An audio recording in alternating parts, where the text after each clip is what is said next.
Porto is one of the most incredible cities in Europe, and in this video, we're showing you our perfect 2-day itinerary to see the absolute best of it.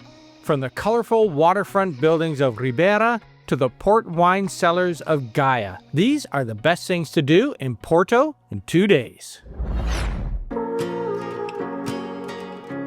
I just got off the train and we're here in Porto at this beautiful station that is filled with these murals and tiles, and I am in prime tour season.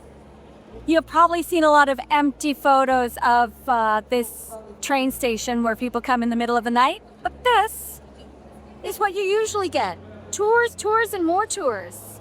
It's located in the historic center of Porto, and it is often touted as one of the most beautiful train stations in all of Europe, thanks to its 20,000 tiles representing moments in Portuguese history.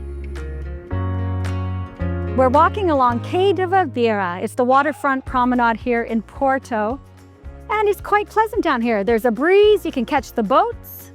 Absolutely beautiful. Well, this is quite picturesque. There are plenty of places to dine. You can catch a boat tour, you can walk across the river, you can get a taxi across the river. River cruises are going through. It's the place to be. And there's some shopping and markets along here as well. The colorful buildings are beautiful though. One of the things you must do when you come to Porto is walk across the Pont Louis I bridge here. It's a must at sunset to head over to the park. Dom Louis I Bridge is Porto's most photographed bridge linking Porto with Gaia. Standing 45 meters high, that's 147 feet, it offers outstanding views of the cities and the Douro River. It's a double-decker steel bridge that spans 385 meters or 1,300 feet. You can cross high or low. The higher portion shares the bridge with the public transit, while the lower bridge is for pedestrian and vehicle traffic. Make sure to walk across for sunset because over in Gaia, you get the best views. Well, there's another waterfront promenade on the other side of the Douro River in Gaia, and it's much quieter. They also do boat tours from here. You can walk across the bridge from here. You can do some shopping. Dave, hi. Dave doesn't know he's on camera. I like it over here better because it's a lot quieter. And in the afternoon, you're in the shade. Well, I feel that you can't come to a city located on a river and not go on the river. So we got on an old pirate ship here. It includes a river tour of all the bridges and a port tasting, all for €15 each. So I think it's a pretty good deal. The beauty about this boat is you can either go really high, up on the top, or you can go and sit down below. We're gonna sit for now. The Six Bridges Cruise is one of the most popular cruises in Porto. Tours leave from both sides of the Douro River and last for just under an hour. The cruise takes you along the river to see the 6 bridges that cross from either side. The 6 bridges range from historic bridges built in the 1800s to the modern Freixo Bridge inaugurated in 1995. The most striking and photographed bridge in Porto is the beautiful Dom Louis I Bridge, built by a disciple of Gustave Eiffel. You'll also pass under the Maria Pia Bridge, designed by Eiffel himself, and the modern bridges of Ponte do Infante and the Arabida Bridge, which was the world's largest reinforced concrete arch at the time of its construction in 1963. This is a fantastic way to see the city on a cruise that takes you from one end to the other. Well, make sure you come to the Portuguese can store here, and I guess some people collect port, some people collect cans. Who knew? I think there's tens of thousands of cans in here, and I guess it's a thing because Dave heard somebody say, "Do you have the 85?" Portugal is world-renowned for its fish dishes, and Porto makes sure to show off that culture in the prettiest of fashions. The fantastic world of Portuguese cans takes the can tradition to a new level with its interactive stores resembling a carnival. It has music, displays, and thousands of cans. Whatever you do, don't miss going into this magical world located on the Gaia Pier. Staying with the fish tradition, there's another carnival-like store down the street. The Bacalhau Pastel House sells Portugal's famous codfish cakes in the most beautiful of settings. Go inside and listen to the pipe organ player as you browse its books, enjoy a glass of port wine, and take the carnival-like atmosphere in while enjoying this Portuguese favorite. Well, all I can say is, wow! We're in the Wow District, which is the world of wine, the new cultural district. And it is fantastic. There's places to eat, there's boutique shopping, there's all these different levels and beautiful views of both cities. Well, in Brazil, they speak Portuguese, and the Portuguese used to settle Brazil. So it's no surprise that you see a little paying of an homage to the Lapa Steps from Rio de Janeiro. Look at this right here. This is in the new cultural district. So I've been looking forward to this all day. We're up here at Taylor's. I really wanted to come in and try this port because they are like supplier to the royal family. So I wanted to try their vintage line. So that's what I'm going to do. And if you want to do a tasting like this up in Taylor's, it costs €52 for this particular flight, but they range anywhere from €37 all the way up to €90 depending on what you're drinking. You can also grab yourself some beautiful Iberico ham here, as well as some chocolate truffles. I think the ham was €12 and these were €4. Well, we bought the 2003, and I can't believe that the one I chose is the one that went into space. I didn't realize that until we bought it. They said some Texas billionaire brought it up with them. I did enjoy it, and I guess if a billionaire liked it, it must be good.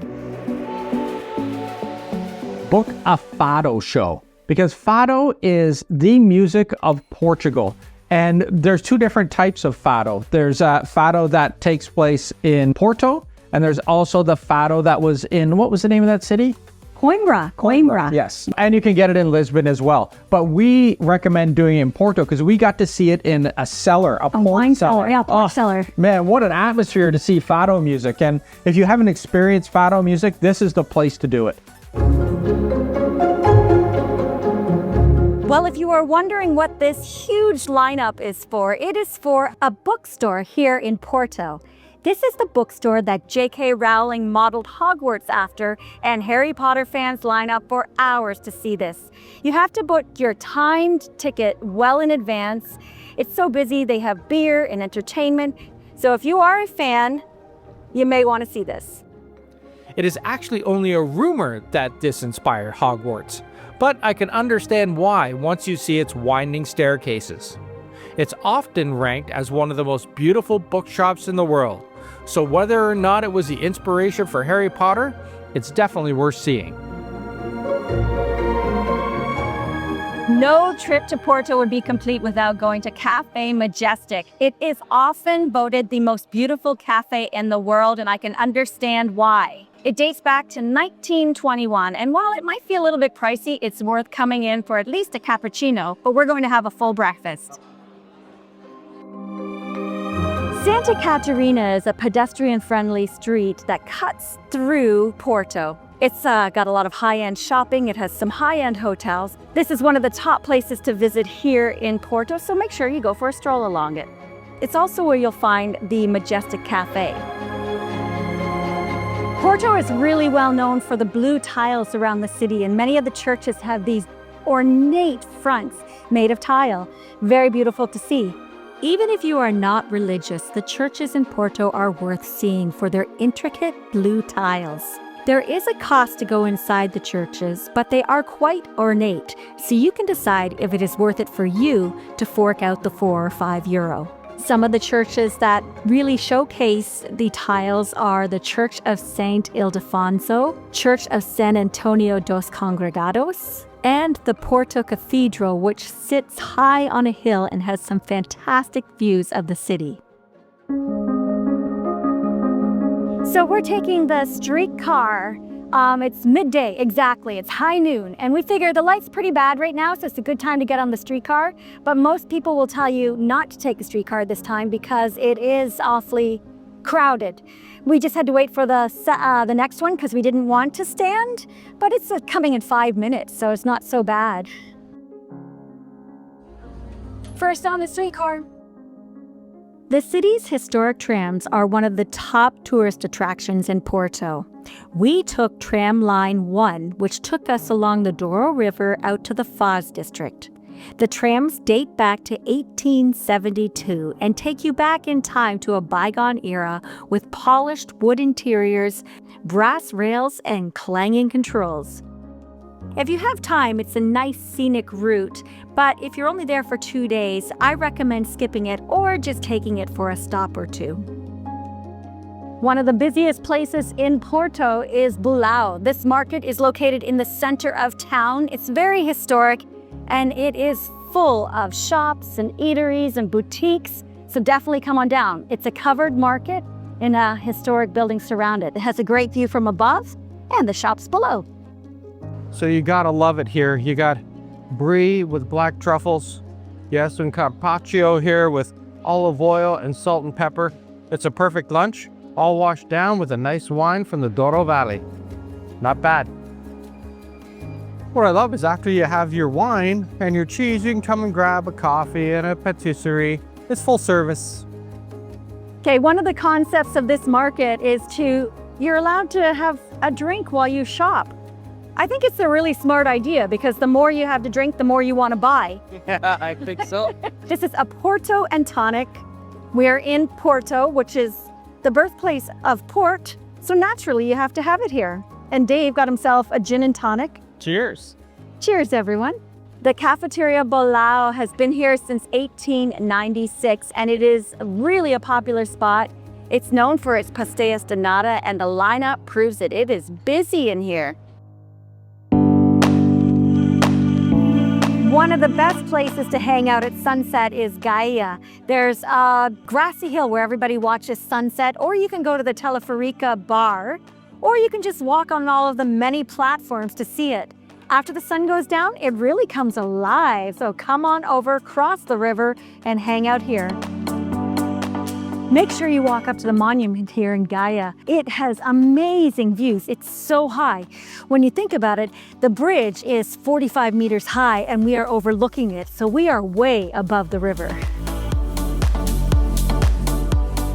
We booked the Yotel downtown in the old city, and I'm pretty happy with this room. It's 156 Canadian a night, which is awesome. That includes all taxes. So I think it's a steal, and the staff is awesome. So I might look for more Yotels as I travel around Portugal.